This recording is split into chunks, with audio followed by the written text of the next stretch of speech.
일곱 천사에게 말하되 너희는 가서 하나님의 진노의 일곱 대접을 땅에 쏟으라 하더라. 첫째 천사가 가서 그 대접을 땅에 쏟음에 짐승의 표를 받은 사람들과 그 우상에게 경배하는 자들에게 악하고 독한 종기가 나더라. 둘째 천사가 그 대접을 바다에 쏟음에 바다가 곧 죽은 자의 피같이 되니 바다 가운데 모든 생물이 죽더라. 셋째 천사가 그 대접을 강과 물 근원에 쏟음에 피가 되더라. 내가 들으니 물을 차지한 천사가 이르되 전에도 계셨고 지금도 계신 거룩하시니요 이렇게 심판하시니 의로우시도다. 그들이 성도들과 선지자들의 피를 흘렸으므로 그들에게 피를 마시게 하신 것이 합당하니이다 하더라. 또 내가 들으니 제단이 말하기를 그러하다. 하나님 하나님 곧 전능하신 이시여 심판하시는 것이 참되시고 의로우시도다 하더라. 넷째 천사가 그 대접을 해에 쏟음에 해가 권세를 받아 불로 사람들을 태우니 사람들이 크게 태움에 태워진지라. 이 재앙들을 행하는 권세를 가지신 하나님의 이름을 비방하며 또 회개하지 아니하고 주께 영광을 돌리지 아니하더라. 아멘. 예. 오늘은 요한계시록 16장 내용입니다. 제목을 한번 읽어볼까요? 진노의 일곱 대접 이야기. 예. 진노의 일곱 대접 이야기면 이름에서부터 어떻게 제목에서부터 심판이구나 라는 것을 생각할 수 있을 것입니다. 지금 이제 마지막 심판 이야기가 지금 16장에 기록되어져 있습니다. 그래서 여기에서 보면 그 심판에 이제 그 계속해서 반복적인 심판을 행하는 것에서 뭐가 있었습니까? 일곱인, 일곱 나팔, 그리고 일곱 나팔의 그 끝에 일곱 대접이 있습니다. 이건 심판에 계속해서 또한 반복적인 그러한 형태로 나타내지고 있는 것을 볼 수가 있습니다. 여기에서 볼 때에 이 요한계시록의 시대가 그때가 황제 숭배 사상이었다 그랬습니다. 그래서 그 황제 숭배를 안 한다 그러면 어떻게 된다고요? 죽임을 당하고 경제 활동을 할 수가 없습니다. 지금으로 말하면 어떠한 계기로 볼 수가 있느냐면 공산치하에서 있어서 북한을 생각을 해볼 때 김정을 숭배를 안 한다 아니면은 또 다른 또 그 북한의 공산주의 사상을 또한 숭배하지 않는다. 그리고 이슬람 정권에 거기에서 그 지금 독재로 이어지지 않습니까? 그것을 거부한다라고 했을 때 그들의 생활을 어떻게 될까요? 감시 체제가 있고 지금 다 조종을 받지 않습니까? 중국에서도 교회가 이름으로 있지만 그 삼자 교회는 어떻게 되죠? 여기에서 그 시진핑의 그 동상을 여기 동상이 아니라 그 사진을 세워놓고 거기에 절합니다. 그러니까 지금으로 보면 이때에 로마 숭배 사상과 별반 다르지 않습니다. 그렇게 하지 않는다라면 교회가 존재할 수가 없게 되는 것입니다. 그러니까 이때에 난 그렇게 안 하겠습니다. 그래서 지하교회가 생기는 거 아닙니까? 중국에. 그렇게 하지 않겠습니다. 그걸 거부하는 것이고. 그리고 우리 일제시대 때로 보면 신사참배를 하는 것을 거부하는 내용. 그래서 잡혀갔기도 하고 죽음을 또한 당하는 경우도 있고. 이것이 바로 이때의 그 권세에 대항하는 세력, 즉 내가 주 외에는 다른 신이 없다고 고백하는 믿음의 자녀들에게 고난을 당할 수밖에 없는 그러한 상황이었다라는 것입니다. 그랬을 때에 여기에서 보면 그러면 내가 살고자 어떻게 하죠? 절충을 찾습니다. 그래서 삼자교회 어떻게 하죠? 그렇게 하고 그리고 시진핑도 섬기고 공산주의 사상을 섬기고 그리고 예배를 드린다. 이건 절충안이라는 것입니다. 도저히 있을 수 없다라고 거부한다라고 하면 내 목숨이 위태롭다라는 것이죠. 반정부 체제라해서 어떻게 되죠? 정치범으로 구속될 수 있고. 그래서 북한의 지금 상황도 똑같습니다. 믿음의 생활을 하기가 영위하기가 쉽지 않은 상황인 것입니다. 그럼에도 불구하고 이때 당시에 어떻게요? 주님을 섬기고 황제 숭배 사상을 거부했었던 많은 주의 백성들이 죽게 되었고, 그렇지 않다라고 하면 지금의 타협하는 거와 마찬가지로 주를 또한 배교를 하고 권세에 복종하는 그러한 경우가 생긴다라고 하는 것이고, 이때의 요한이 그래서 이 요한계시록을 통해서 무엇을 가르쳐 주죠? 황제 숭배 사상이나 이러한 모든 것들, 그런 악의 세력은 곧 멸망한다 이야기하는 것입니다. 그래서 일곱 인내, 일곱 나팔, 이것도 대적 심판. 그런데 한꺼번에 확 멸망이 되면은 좋은데 왜 이렇게 계속해서 질질 끌게 될까요? 하나님께서 계속해서 이 상황을 통해서 주의 백성들이 다시 돌아오라고 하는 것이고, 그리고 또한 환난 가운데 있는 백성들에게는 믿음으로 잘 인내하라는 것이고, 악의 세력은 곧 어떻게 된다? 심판받게 될 거다라는 것을 여기에서 계속해서 이야기하는 것이고, 지금 16장에서 그 마지막 심판에 대한 대접 심판을 지금 이야기하고 있는 것입니다. 하나님의 백성들은 하나님이 이 심판이다. 우리가 계속해서 이스라엘 구약에 있을 때에 이스라엘의 선지자를 통해서 너희들 돌아와. 우상숭배를 계속합니다. 돌아와. 그런데 너희들이 돌아오지 않는다라고 하면 하나님께서 너희들을 채찍으로 교훈할 거야. 하나님의 아들을 삼으시는 것은 인생의 막대기와 채찍으로 우리를 징계하시는 것입니다. 다윗에게도 그렇게 말씀하는 거 아닙니까? 이것은 그래서 이스라엘의 그 주변국들로 인하여서 침범을 받게 되죠. 그러면 이 침범을 받게 됐다라고 하는 것은 이스라엘을 버렸다라는 이야기가 아니라 이 몽둥이로 쓰였던 그 바벨론이라든가 또 아니면 그 옆에 블레셋이든 아니면 주변 그 아람이든 여러 세력들을 어떻게 한다고 했습니까? 주님이 이들을 멸망시킵니다. 그러니까 이스라엘을 구원하는 것과 그리고 바벨론에서 포로로 갔던 그러한 유대 민족들을 돌아오게 할 때에 어떠한 일이 있었지요? 바벨론은 멸망이 되는 것입니다. 바벨론은 심판이 되었다라는 것입니다. 그러니까 이 심판 이면에는 주의 백성들은 구원을 의미하는 것을 계속해서 가르쳐 주고 있습니다. 그러니까 이 요한계시록의 핵심 메시지는 야, 지금 마지막 때에 너희들 어떻게 돼서 이렇게 해서 두려움에 떨게 하는 내용이 아니라 지금 마지막 때에 이 고난 가운데 있는 우리의 그 성도들에게 잘 참아, 잘 인내해. 그러고 나면 어떻게 되는가? 하나님께서 너희들과 함께 영원한 복을 누리게 할 거야. 그리고 너희를 대적하는 악의 세력은 반드시 멸망할 거야. 심판할 거야. 그래서 이 심판 내용에 지금 16장에서 절정에 이르게 되는 것입니다. 악의 세력이 모두 다 멸망이 되는 것, 이 대접 심판의 내용이 바로 16장에 담겨져 있습니다. 우리가 계속해서 22장까지 있는 요한계시록을 계속해서 반복해서 우리가 한번 살펴보고 있습니다. 이것은 내 마음속에 이 요한계시록의 내용이 들어오고자 그냥 각인이 되도록 하는 것입니다. 예수 계시 요한의 소명이 1장에 있었고 2, 3장에서 7교회에 편지하라. 즉 우리 성도들의 어떠한 상황 가운데 있을 때에 너희들 내가 다 알아. 너희들 상황 다 알아. 이 어려운 가운데 너 믿음으로 잘 지켜나가는 거 너 다 알아. 지금 위로하고 있습니다. 그리고 너희들이 지금 믿음을 또한 이사벨의 영을 허락하는 거, 이러한 모든 것도 우상 숭배하는 것 너희의 마음들 모두 다 알아. 그럴 때는 그 잘못 간 것은 첫사랑을 잃어버려서 회개하고 돌아와 하는 이 7교회에게 편지하는 내용 2장과 3장의 내용이 있습니다. 4장과 5장의 하늘 보좌의 성도들의 구원받은 백성들이 어떻게 보여지는 건가, 하늘의 보좌 이야기, 예수님에 관한 내용이 5장의 내용에 있습니다.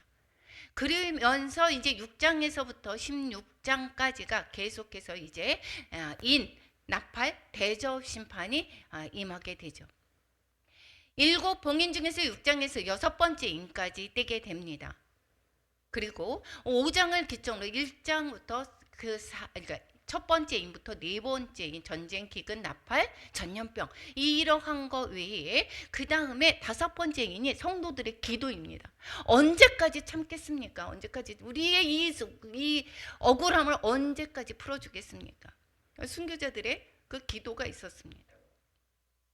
즉 악의 심판을 또 언제까지 하시겠습니까? 라고 하는 그러한 내용이 바로 지금 완전하게 하나님께서 아직 때가 아니었다라고 그때에 있을 때에 지금 16장에서 완전하게 그 성도들의 기도가 응답되어지는 그러한 경우를 볼 수가 있습니다. 그래서 7장에 마지막 인이 떼어지기 그 전에 7장에서 성도들의 구원 이야기가 있습니다. 신구약의 대표로 구원받은 성도들 이야기가 있습니다. 심판과 구원은 같이 병행이 되어진다라고 있겠습니다. 심판받는 사람들이 있습니다. 구원받는 자가 여기에서 하나님을 보좌에서 찬양하는 내용. 14만 4천의 내용이 7장에 있고 8장에서 이제 나팔 심판 마지막 인을 떼어지면서 7 나팔의 심판이 시작이 되는데 8장에서는 첫 번째부터 네 번째의 나팔 심판이 있습니다. 이 지금 나팔 심판과 대접 심판에 똑같습니다. 첫 번째부터 네 번째는 자연계의 심판입니다. 그래서 이 자연계의 3분의 1이 해를 입게 되는 것이고, 그리고 여기에서의 대접의 심판에서는 전체가 모두가 심판이 대상이 되는 것을, 심판이 이루어지는 것을 볼 수가 있습니다. 그리고 이제 9장에서는 다섯 번째, 여섯 번째, 그 다음에 이제 심판은 인간에게 직접적인 해가 되는 것입니다. 그래서 이것을 다섯 번째, 여섯 번째, 일곱 번째에 이것을 나팔을 화라고 얘기하죠. 인간에게 직접 미쳐지는 그런 심판 내용이고, 여기에서 하나님이 인을 받은 자에게 제외가 됐다라는 것입니다. 이것은 출애굽기에서 고센 땅에는 똑같은 심판이 되었을 때 고센 땅에 재앙이 임하지 않았던 것을 우리가 볼 수 있듯이, 하나님의 백성에게 여기에서 인침받은 자들은, 그런 자들은 제외가 된다라는 것입니다. 그래서 5분의 5, 다섯 번째, 여섯 번째 황충과 그 다음에 3분의 1의 죽음, 이것이 5개월 동안의 황충 사건, 고통이 많다라고 얘기했던 것이 9장 내용이고, 10장에서 이제 여기에서 마지막 나팔에 이제 하기 전까지 12장, 13장, 14장이고, 그 다음에 15장에서 이제 마지막 나팔이 열려지는, 즉 대접 심판이 임하는 그런 준비가 되기 전에 12, 13, 14장이 여기에서 어떻게 되냐, 여기에 삽입절입니다. 10장에서는 또한 작은 책의 생명이다라고 해서 요한이 소명을 이 작은 책을 먹어버리라 라고 하는 소명을 가지게 되죠. 그래서 내 입에서는 달되 뱃속에서 쓰다라고 하는 거, 삶으로 나타내지는 거, 증인의 삶을 사는 거 힘들다라는 것을 가르쳐주고 있습니다. 그래서 11장의 증인의 사명, 즉 우리가 구원받은 자는 하나님의 복음을 끝까지 전하는 것이다라는 것입니다. 우리가 나 잘 먹고 잘 사는 것이 우리의 인생의 목표가 아닌 것이고, 우리의 삶이 영원 구원을 받는지 아닌지가, 이것이 우리의 삶의 목표가 되는 것입니다. 그래서 우리는 땅 끝까지 이르러 아직도 죽어가는 내 이웃들과 형제 자매들을 복음을 전하는 것, 이것이 바로 우리의 사명이다 라는 이야기하고, 7번째 나팔이 드디어 준비가 되어집니다. 그러기 때에 12장, 13, 14장 삽입구절이 있죠. 두 싸움, 여자의 후손과 용의 싸움이다 라는 것이고, 두 짐승, 땅에서 나오는 거, 바다에서 나오는 거, 땅에서 올라오는 두 짐승, 공중권세 잡은 자들, 또 그리고 땅에서의 거짓 선지자들 이야기하고 있다라는 것을 말씀하고 있습니다. 두 소속이 14장에서 거기에서 짐승에게 속한 자들이 있고 하나님의 인침 맞은 자들이 있다라는 것이고, 그 우리는 소속대로 우리는 어떻게 되죠? 하나님의 백성들은 하나님의 찬양을 하고 구원받은 찬양을 하게 되는 것이 바로 15장의 내용인 것입니다. 그래서 여기에서 구원의 원형을 이야기를 하고 있죠. 그리고 이제 대접의 준비가 되어져서 16장에 드디어 대접 심판이 임하게 됩니다. 대접 심판이다. 이거 대접이 쏟아진다. 라고 하는 것은 정말 이제는 마지막 때다라는 것을 이야기하는 거가 되겠죠. 이제 그냥 우리가 구조로 본다. 서론은 1장부터 3장, 그리고 4장에서부터 16장, 16장이 지금 오늘의 기점입니다. 그리고 17장에서는 바벨론이 멸망이 어떻게 되어지는지, 그리고 이러한 예수님의 그 받은 사람들은 천년왕국에서 또한 새하늘 새 땅에서 영원히 함께 사는 내용, 이 내용이 바로 이것이 결론 부분인 것입니다.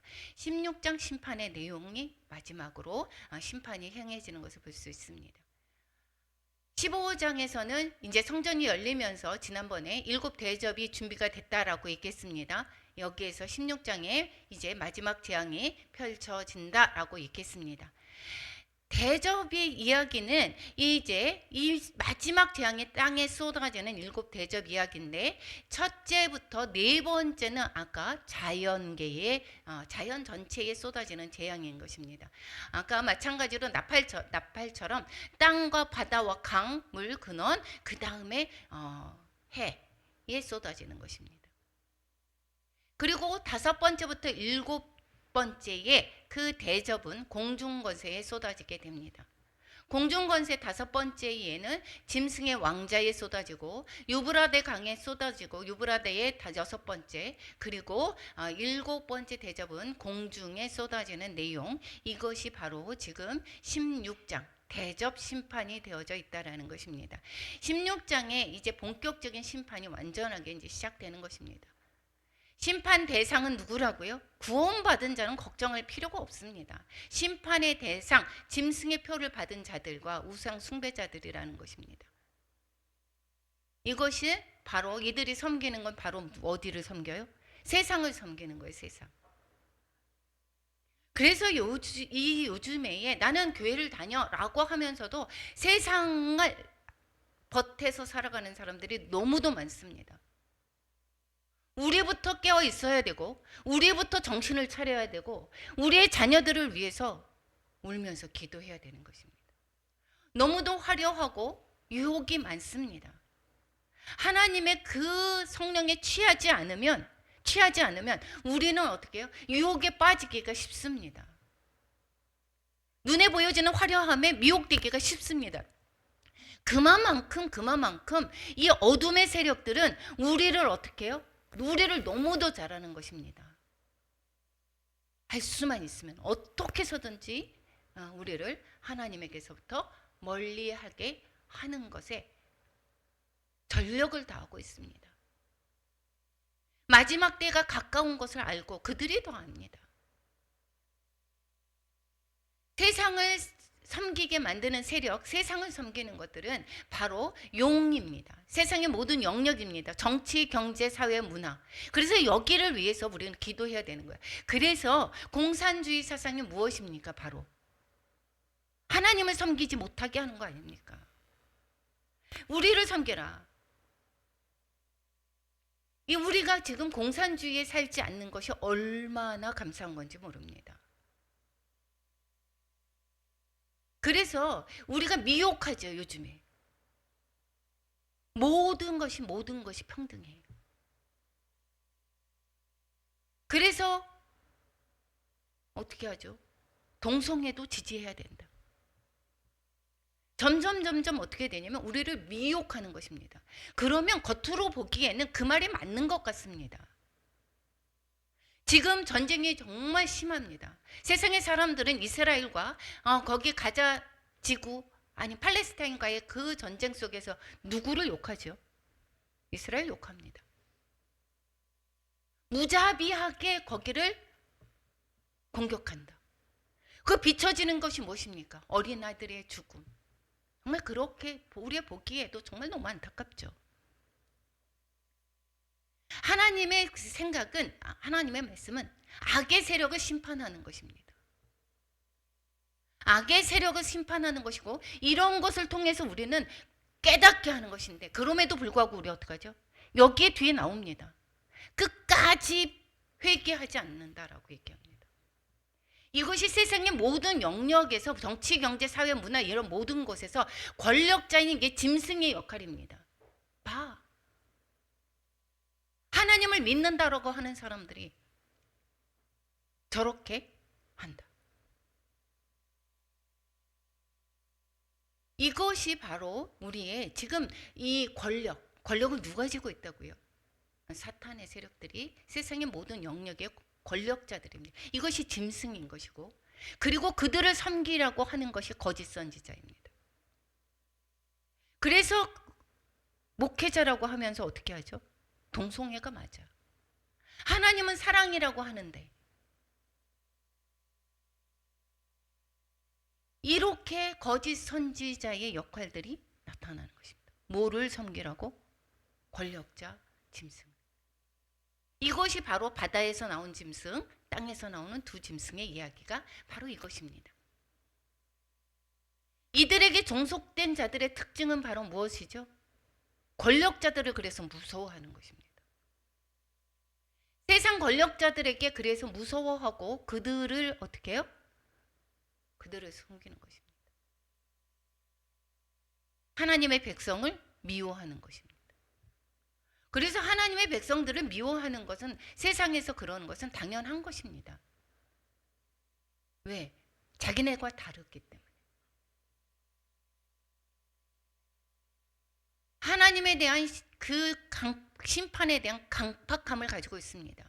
이 지금 전쟁과 기근과 전염병과 자연재해, 이 모든 상황 속에서도 하나님의 말씀을 안다라고 얘기를 하면, 그렇다면 너희들 깨어있으라 이렇게 얘기합니다. 교회에 나와 있으면서도 하나님의 말씀을 귀담아 듣지 않습니다. 그런 자들은 어디에 취해 있습니까? 하나님의 말씀에 취해 있지 않습니다. 세상에 취해 있습니다. 끝까지 짐승의 표를 받은 우상 숭배자들은 회개하지 않는다라는 것입니다.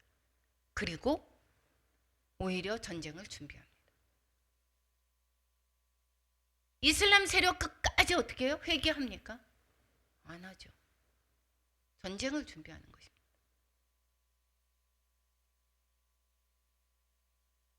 하나하나 살펴보겠습니다. 첫 번째부터 네 번째 대접의 재앙은 자연계에 있는 거라고 그랬습니다. 자연계. 똑같습니다. 땅, 바다, 강물, 그리고 해에 쏟아지는 심판인 것입니다.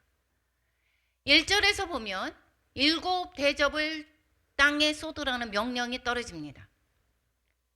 15절에서 보면 15절에 성전에서 7 천사가 나오죠. 그리고 짐승 중에 하나가 7 대접을 그 7 천사에게 나눠줍니다. 그 7 천사가 가지고 있는 그 대접을 어떻게 하라고 했겠습니까? 성전에서 큰 음성이 나서 7 천사에게 말합니다. 하나님의 진노의 7 대접을 땅에 쏟으라. 그래서 땅에 쏟아지기 시작합니다. 첫 번째 대접, 어디에 쏟았다고 합니까? 땅에. 땅에 쏟았더니 어떻게 됐다고요? 짐승의 표 받은 사람들이 우상에게 사람들과 우상에게 경배하는 자들에게 악하고 독한 종기가 나타났다. 출애굽에서 10가지 재앙이 여기에서 나타났을 때에, 즉 이스라엘 백성에게 재앙이 고센 땅에 이루어지지 않고 그쪽에 생겼던 그러한 내용들과 같습니다. 첫 번째 대접을 통해서 누가 했다는 것이죠? 심판의 대상이 정확하게 가르쳐주고 있습니다. 성도들에게 나타내는 게 아니라는 것입니다. 지금 짐승의 표 받은 사람들과 그리고 우상에게 경배하는 자들, 독한 종기가 발생이 되었다라고 얘기합니다. 그때의 당시 어떻게 했어요? 그때의 당시 우상에게 숭배했던 자가 누구였죠? 권력의 지금 바다에서 나온 짐승의 표현은 지금 권력을 얘기를 하고 있다라고 얘기했습니다. 그러면 로마의 정부를 얘기를 하고 있겠고, 땅에서 나오는 짐승은 바로 거짓 선지자라고 얘기했고, 거짓 선지자들은 바로 무엇이냐면 그 황배 숭배 사상에게 어떻게 하라고? 거기에서 동조하면서 섬기라고 하는 그러한 것들, 동조하는 세력들입니다. 그래서 여기 있을 때에 그때 당시에 악한 세력이 지금 짐승의 표 받은 자에게만 지금 매매하게 할 수 있게 했던 거. 악한 그때 어렸어요. 황제 숭배 사상에 하는 자들만 매매할 수 있는 표를 갖지 않았습니까? 그것처럼 악의 세력도 자신의 이 뭐라 그랬어요? 666표라고 그랬습니다. 네로 이름이라고 했죠. 짐승의 표를 대신했다. 그 내용입니다. 그것처럼 그들이 또한 통용하는 것처럼 하나님도 마찬가지라는 것이죠. 누구? 짐승의 표 받은 자들에게만 재앙을 내리는 것입니다. 하나님의 백성에 상관없습니다. 둘째 대접은 바다에 쏟아졌다라는 것이고, 바다에 쏟아졌더니 어떻게 됐다요? 피같이 됐다라는 것입니다. 그리고 모든 생물들이 바다에 있는 모든 생물들이 다 죽었다라는 것입니다. 그러니까 두 짐승이 아까 땅에 나왔습니다. 바다에 나왔습니다. 이거 뭐라고 낸다 그랬어요? 세상 권력자, 거짓 선지자, 즉 세상을 상징하는 것입니다. 한마디로. 그래서 바다는 이 악의 세력, 용, 짐승의 표 이런 것들을 상징하고 있습니다. 즉 땅, 바다 이것은 모든 생물들이 죽었다라고 했겠습니다. 그리고 바다와 물은 어둠의 권세가 장악하고 있는 그러한 표현인 것입니다. 그래서 음녀가 어디에 앉았다라고 이야기하느냐면 17장에서 이렇게 보면 여기에서 물 위에 앉아 있다라고 얘기하고 있고, 그리고 그래서 어떻게 하죠? 새하늘 새 땅에는 바다가 없습니다. 뭐가 있었어요? 대신 유리바다가 있었습니다. 불이 섞인 유리바다 같은 것이 존재하는 것입니다. 바다는 악의 세력을 상징을 합니다. 땅, 바다 이거 모두 다 세상을 또한 섬기는 것, 악의 세력을 상징하고 있는 것을 볼 수가 있습니다. 셋째 대접 어디에 썼다고 했습니까? 땅, 바다, 강물. 근원에 쏟아졌다 이렇게 했습니다. 그랬더니 바다에 쏟아졌던 그러한 것도 피가 됐듯이 여기에서도 마찬가지로 피가 되었다라는 것이요. 이것은 근본을 말리는 철저한 심판입니다. 먹을 물이 없겠죠.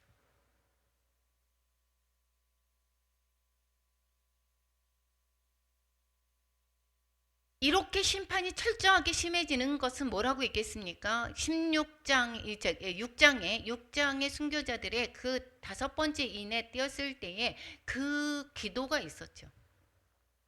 그들의 기도가 이제 제단에서 원한을 언제까지 갚아주겠습니까? 라고 해서 드디어 이루어지게 되는 것이고, 기다리다가 이때는 이제는 더 이상 어떻게 되죠? 기회가 없습니다. 심판이 이제는 시작되는 이 상황에서는 돌이킬 수 있는 기회가 없습니다. 그래서 뭐라고 얘기하죠? 이것이 이렇게 심판하는 게 옳습니다. 의롭습니다. 왜 그렇습니까? 순교자들을 죽였습니다. 선지자들의 여기 6절에 써 있죠. 성도들과 선지자들의 피를 흘렸으니까 그들의 피를 흘리는 게 하는 것 당연하다. 그들에게 피를 마시게 하는 것이 합당합니다. 당연합니다. 라고 이렇게 말을 하고 있습니다. 그들이 성도들의 피를 흘린 것 하나님은 갚으신다라는 것입니다. 우리가 전쟁은 여호와께 속하였나니 우리가 살면서 원한이 갚아질 것들이 원한 받은 일들이 정말 많습니다. 그것을 누구에게 맡기는 것입니까? 우리는 내가 싸우는 거 아닙니다. 우리는 하나님께 이야기할 때, 하나님께 간구할 때, 그럴 때 하나님이 들으시고 하나님께서 갚으신다라는 것입니다. 철저하게 갚으십니다. 그래서 우리가 나를 힘들게 했던 그러한 자들을 내가 서로 미워하고 사랑과 뭐라고 했습니까? 혈과 육의 싸움이 아니고 그 뭐예요? 그 배후의 세력이 있습니다. 그렇기 때문에 그것을 우리는 하나님께 토설하고, 그랬을 때 그 원수를 하나님께서 갚아주시는 것이고, 하나님을 통해서 그 사람이 또 고난을 통해서 어떻게 하죠? 그 사람은 또다시 하나님께 회개할 기회를 주게 되는 것입니다. 성도들의 피를 흘린 자들에게 피와 물을 마시게 하는 것 합당한 징벌인 재앙이다 라고 이렇게 이야기를 하고 있습니다. 세 번째 대접이 하나님의 의로운 심판과 심판의 당위성을 보여준다라는 것입니다. 심판의 당위성이고 왜 그렇게 해야 돼요? 라고 했을 때에 우리는 근본적인 것을 잘 모릅니다. 우리가 생각하는 죄가 하나님께서의 죄하고 다릅니다. 우상숭배 이러한 것들이 죄가 아니라고 생각하는데 하나님은 우상숭배, 간음을 정말 싫어하십니다. 그래서 하나님의 대적하는 자 철저하게 하나님이 심판을 하시는 것이고, 여리고성에 징벌을 할 때 어떻게 했습니까? 진멸하라라고 얘기를 합니다. 우리가 인간적으로 생각할 때 어떻게 그렇게 자인할 수가 있을까가 아니라 악의 세력을 완전히 뿌리째 뽑는 것을 우리는 볼 수가 있습니다. 그래서 7절에 이야기합니다. 전능하신 이시여 심판하는 것이 참되시고 의로우시도다. 넷째 대접이 쏟아집니다. 8절에 그랬을 때에 어디에 쏟아졌다고 했겠습니까?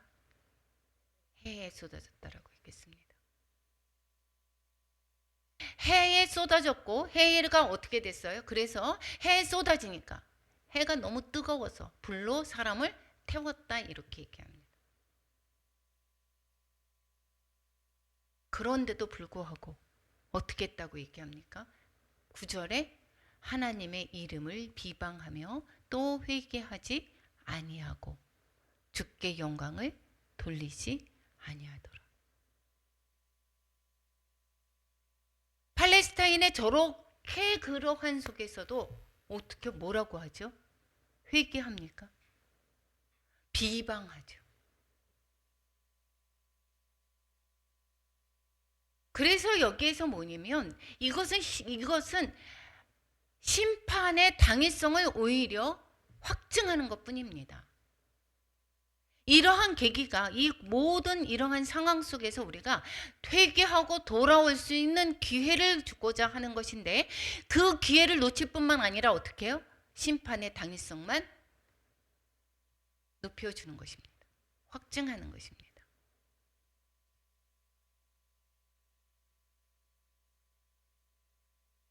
10절에서 21절까지 공중 권세에 쏟아지는 다섯 번째, 여섯 번째, 일곱 번째 대접의 재앙이 소개되고 있습니다. 다섯 번째는 짐승의 왕자에, 그리고 여섯 번째 유브라데에 쏟아지고 일곱 번째는 공중에 쏟아지게 됩니다. 다섯 번째의 대접에서는 여기에서는 암흑이 있고 고통이 증가되고 있습니다. 다섯 번째가 어디에? 짐승의 왕자에. 그 나라가 곧 어두워지며 짐승의 왕자, 세상을 다스리는 그 모든 것에 짐승의 왕자에 쏟아졌다. 그 나라가 곧 어두워졌다. 그것은 무슨 소리입니까? 하나님의 심판의 준엄성뿐만 아니라 이 세상의 질서의 파멸, 이 세상을 잡고 있는 공중권세 잡은 자들이 악의 세력이죠. 짐승의 왕자에 쏟아졌을 때에 세상 질서의 이제 파멸을 가르쳐 온다라는 것입니다. 어두워졌다라는 표현이 바로 그것입니다. 그리고 사람들이 아파서 자기 혀를 깨물고 아픈 것과 종기로 말미암아 또 어떻게 됐다고요? 하나님을 비방한다. 그들의 행위를 회개하지 아니하더라. 이렇게 얘기하는 것은 하나님이 얼마나 한 영혼이라도 구원하기를 바라시는 하나님의 마음이 담겨져 있는 것을 볼 수가 있습니다. 하나님은 끝까지 회개하여 구원 생명 얻기를 바라십니다. 그럼에도 불구하고 그들의 회개하지 아니한다라고 이야기를 하고 있습니다. 노아의 시대 때가 마지막에 마태복음에서 이야기하죠. 인자의 임함도 마지막 때의 임함도 노아의 때와 같다라고 말씀하고 있습니다. 회개하지 아니하고 먹고 마시고 장가들고 시집가고 그리고 홍수가 나서 결국은 멸망하게 되는 내용이 마지막 때의 내용도 똑같다라고 얘기합니다. 계속해서 하나님이 계속해서 심판의 내용들을 계속 펼쳐가면서 많은 사람들이 한 영혼이라도 돌아오기를 바라는데 그렇지 않다라고 이야기를 하고 있습니다. 여섯 번째 대접이 어디에 쏟아진다라고 했겠습니까? 유브라데 쏟아졌습니다. 그랬을 때에 강물이 말랐다 이렇게 얘기합니다. 강물이 말랐으니까 우리가 어떻게 했죠? 홍해를 건널 때에 모세가 지팡이를 딱 대니까 어떻게 됐습니까? 바다가 딱 갈라졌습니다. 마른 땅과 같이 건넜습니다. 그와 마찬가지로 유브라데가 쏟아졌을 때 말랐다라고 했습니다. 이게 말랐습니다. 유브라데가 거기에서 동방에서부터 어떻게 되죠?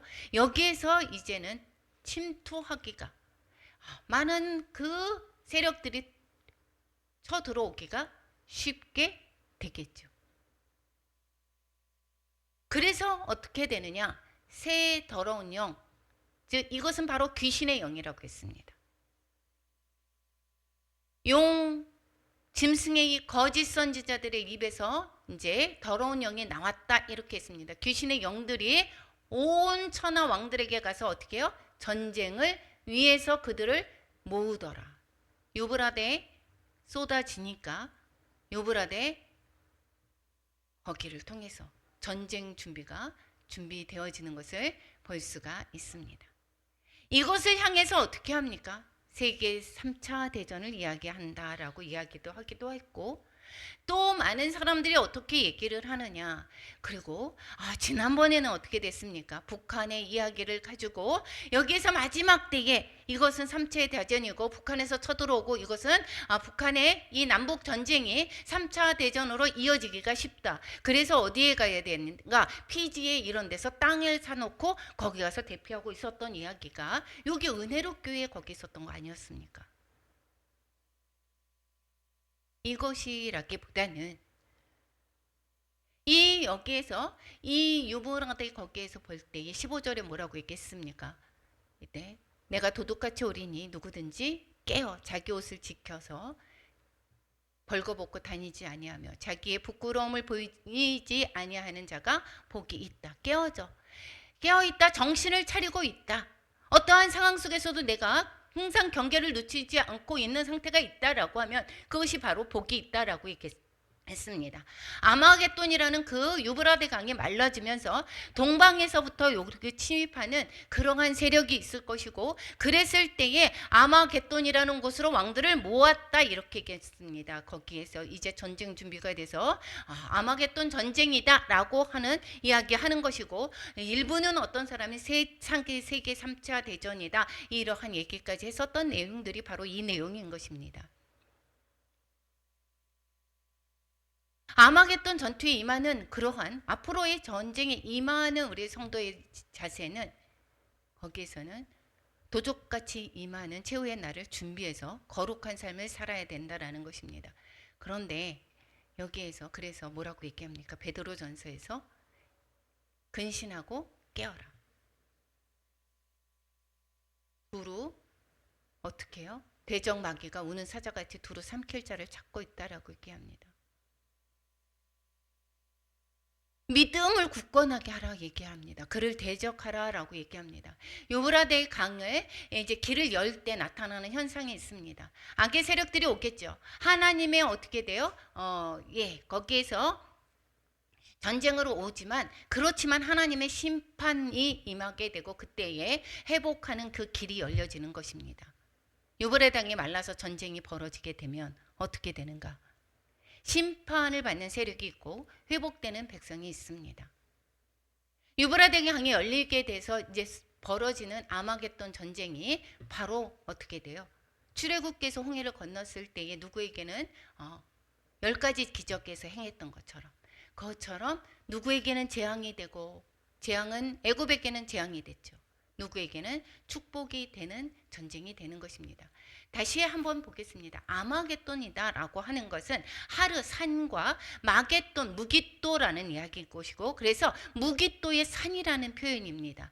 그래서 이 무깃도는 우리가 구약에서 누구에게서 우리가 들었던 내용인지 우리가 잘 기억이 날 것입니다. 요시야 왕이 애굽에서 이제는 그 위쪽으로 이제 전쟁을 하러 가려고 할 때에 이 요시야가 그 무깃도에서 이제 막습니다.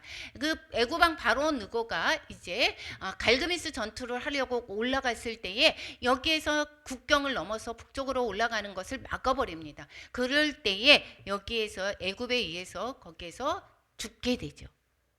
죽게 됐을 때에 여기 장소가 바로 무깃도입니다. 무깃도. 이것이 바로 609년도에 있었던 일들이고 또 갈멜살 전투에서 이제 엘리야가 850명의 그러한 우상들과 그 우상을 섬기는 그 바알 숭배 세력들과 또 아세라 그 섬기는 그러한 자들과 대항해서 이겼죠.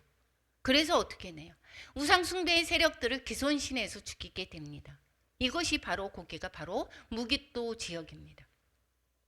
이게 전쟁이 일어나는 즉 전략상의 그 요충지라고 합니다. 그래서 이스라엘 역사상의 중요한 전투를 벌인 곳이 바로 이 전투를 벌인 상징성으로 그 이름을 사용하고 있다라고 얘기를 하고 있습니다. 그래서 이것이 바로 무깃도에서 나중에 전쟁이 일어나 이렇게 하는 그것이 바로 3차 대전이야 이렇게 얘기하는 것보다 이 이야기는 오히려 계시록에 등장하는 지명을 문자적으로 이해하는 것보다는 상징적으로 아메겟돈의 그 특정한 지역이 아니라 전 세계적으로 악의 세력이 하나님을 반역하기 위해서 모이는 상징적인 전쟁터를 일컫는다라고 하는 것이 많은 학자들의 의견인 것입니다. 그리고 뿐만 아니라 이것은 짐승의 왕국과 그리스도의 왕국 사이에 지속되었던 전쟁 중에서 최후의 전쟁이 벌어지는 심판의 장소를 의미한다라고도 이야기를 하고 있습니다. 무깃도라고 하는 거기에 장소, 거기에 내용이라기보다는 특정한 그 지역을 얘기하는 기보다는 악의 세력이 하나님을 반역하기 위해 모이기는 상징적인 전쟁터다라는 이야기를 하고 있고 또 마지막 때에 최후의 전쟁이 벌어지는 심판 장소다 이렇게 이야기를 하고 있습니다. 그래서 이 유브라데 강에 전쟁이 있게 되면 오히려 악의 세력이 심판을 받게 되는 것입니다. 악의 세력이 심판을 받게 되고 구원의 성도들은 구원이 완전히 이루어지는 것을 볼 수 있고 7번째 대접에서는 완전하게 악의 세력이 심판이 완료되는 것을 이야기하고 있습니다. 그래서 여기에 공중에 쏟았다 이렇게 얘기하죠. 7대접은. 그랬을 때에 어떻게 되느냐. 다 되었다. 즉 되었다 이렇게 얘기합니다. 성전에서부터 보좌로 나오면서 이제 이게 말이 나오는데 되었다 이렇게 얘기합니다. 심판이 완료되었다 이렇게 이야기를 하고 있습니다. 그리고 번개와 음성과 우레소리가 있으면서 지진이 났다라는 것이고 그 다음에 우박이 있다라고 얘기를 하고 있습니다. 지진이 나서 어떻게 돼요? 이렇게 성이 색 갈라지게 되면서 섬도 없어지고 산악도 없어지고 간데 없어지고 뿐만 아니라 우박이 사람들에게 내려지면서 그리고 우박의 재앙 때문에 오히려 또 하나님을 비방한다 이렇게 얘기합니다. 그 재앙의 심이 크기 때문이다. 되었다 이렇게 이야기하는 것은 이제 바로 무엇이냐면 여기에서 다 이루어졌다, 성취되었다 이야기하는 것입니다. 예수님이 다 이루었다 이렇게 얘기하는 것이 있었죠. 그랬을 때에 그 말씀과 같은 의미입니다. 구원을 다 이루었다라는 것입니다. 주님이 다 성취했고 완성했다라는 것입니다.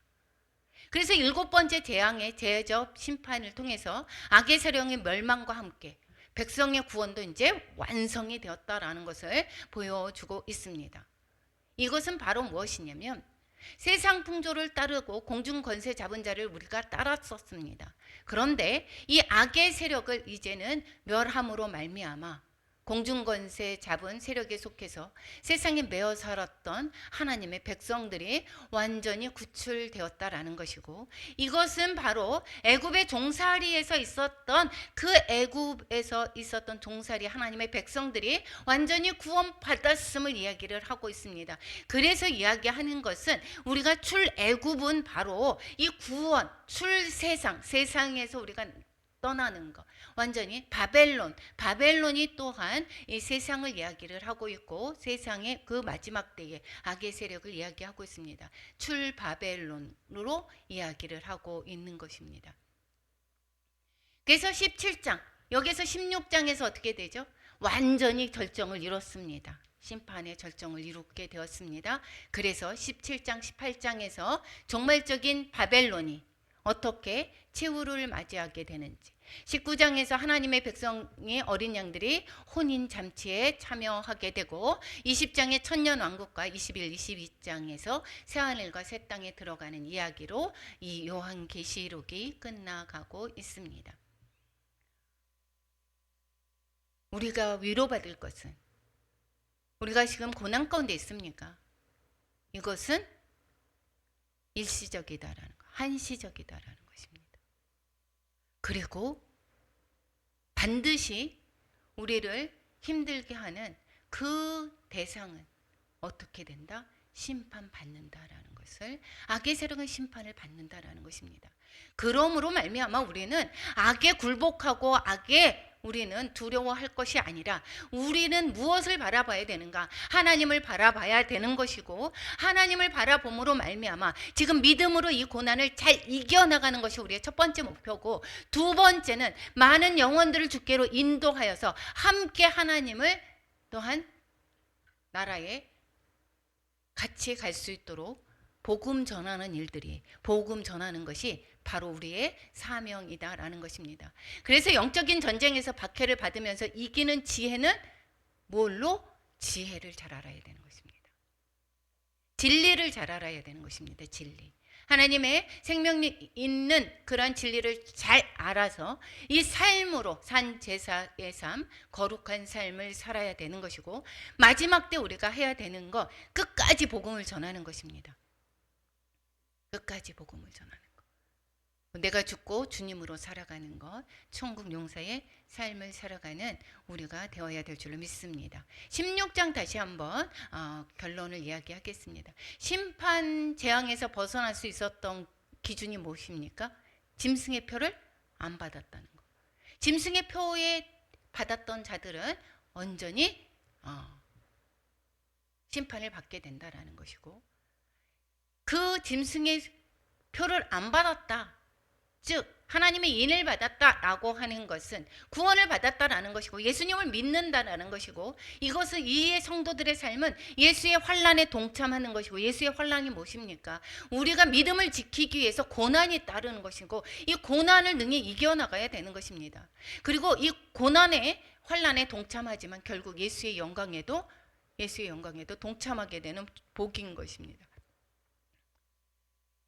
그래서 세상을 두려워할 필요가 없습니다. 성도들의 삶, 세상을 두려워할 필요가 없습니다. 세상을 자랑하는 그들에게 위축될 것이 하나도 없습니다. 우리의 입술들은 하나님께 영광을 올려야 되는 것이고, 세상을 자랑하는 것이 이 우리의 입술에서 완전히 사라져야 될 것입니다. 우리의 거룩한 입은 세상을 자랑하는 것이 아닙니다. 세상의 어떠한 것에서 내가 누리며 살아가는 것을 자랑하는 것이 아닙니다. 하나님께 영광 올려드리며 하나님을 자랑하고 끝까지 하나님의 영광 위해서 남은 삶을 살아야 될 줄로 믿습니다. 우리를 통해서 그래서 많은 영혼들이 주께로 돌아오며 많은 생명을 얻는 그러한 삶을 살 수 있도록 우리를 사용하여 주시옵소서. 그러니까 기도해야 될 것이고, 오늘도 계속해서 이야기합니다. 돌아오라, 돌아오라라고 하는 거. 회개의 하나님의 음성, 돌아오라는 하나님의 음성을 듣는 우리 모두가 되기를 축원합니다. 적용하는 것은, 우상 숭배는 하나님이 정말 미워하십니다. 그래서 계속해서 이야기합니다. 하나님의 중요시하고 있는 우상들을 제거해야 될 것이고, 우리가 만약에 세상을 섬겼던 인것들이 있고 우리의 입술로 말미암아 세상을 또한 자랑했던 것, 세상에 우리의 소욕을 자랑했던 것, 육신을 자랑했던 것, 안목의 정욕을 위해서 살았던 것, 이생의 자랑을 셀삼았던 것 모두 다 회개해야 될 것이고 주께로 돌아와야 될 것입니다. 그리고 우리의 믿음을 순전히 지켜나가야 될 것입니다. 우리를 자신을 정결하게 해야 됩니다. 계속 얘기하죠. 그래도 하나님을 비방하고 하나님을 대적한다라고 하는 것, 그들의 결국은 심판의 당위성만 불러오는 것입니다. 우리는 교회에 있을 때 회개하며 주께로 돌아와야 될 것입니다. 깨어서 승리하는 인생을 살아야 될 것이고, 세상은 사탄의 가치와 원리대로 살고 있습니다. 세상의 가치 원리가 무엇입니까? 이생의 자랑이죠. 그래서 우리는 육신의 자랑, 안목의 정욕입니다. 세상은 사탄이 원하는 그러한 가치를 우리는 배격하고 하나님의 말씀과 진리 가운데 살아야 될 것입니다. 신앙은 인내의 싸움인 것입니다. 끝까지 버티는 것입니다. 돌이키지 않는 영혼들을 긍휼히 여기며 우리는 그들을 위해서 기도하고 복음을 전하는 것을 멈추지 말아야 될 것입니다. 우리 찬양하고